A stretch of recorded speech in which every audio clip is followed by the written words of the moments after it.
Good morning, good afternoon, and good evening, everybody, and welcome to today's episode of the Never Peak Project Podcast. I'm your host, Coach Ranger, mindset coach, speaker, and the guy who once walked across the country to figure out what really matters.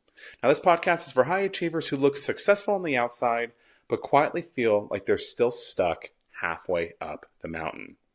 Around here, we talk about the messy, meaningful work of identity, leadership, and living a life worth remembering. And today, we're diving into a thought that will absolutely wreck your momentum if you let it. Well, that's easy for them. Let's get into it.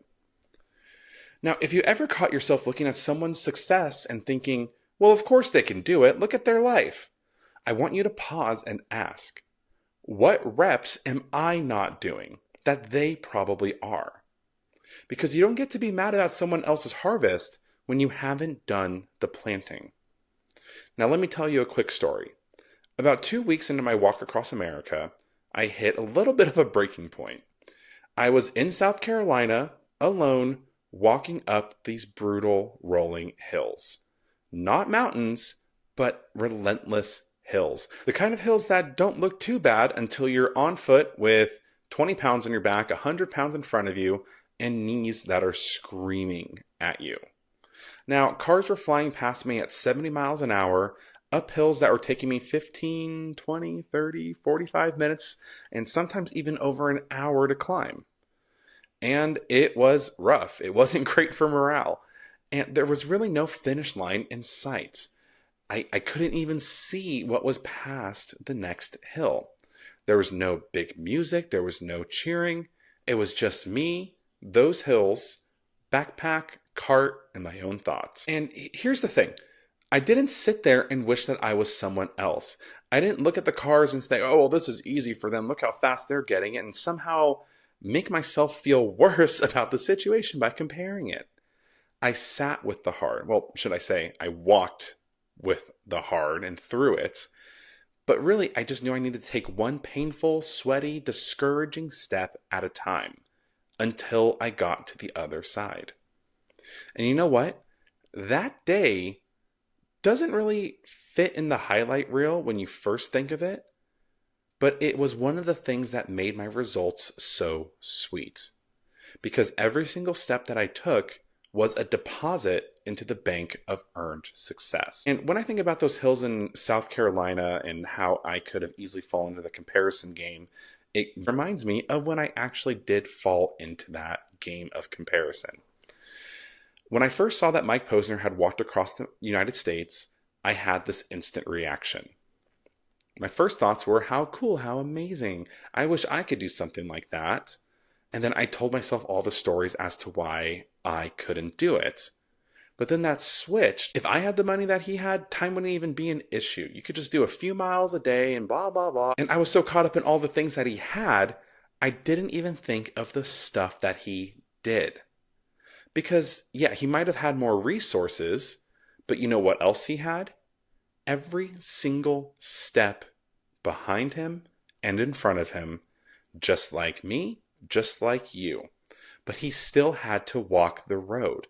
Even though he had a van, even though he had a support team, he still had to do the work.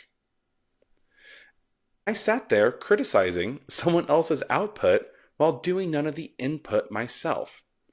You don't get to resent someone else's success when you haven't done the reps they have. And I see this all the time. So many of my clients fall into this trap, and maybe you do too. You look at someone with the business you want, a body you want, a life you want, and you think, well, that's easy for them.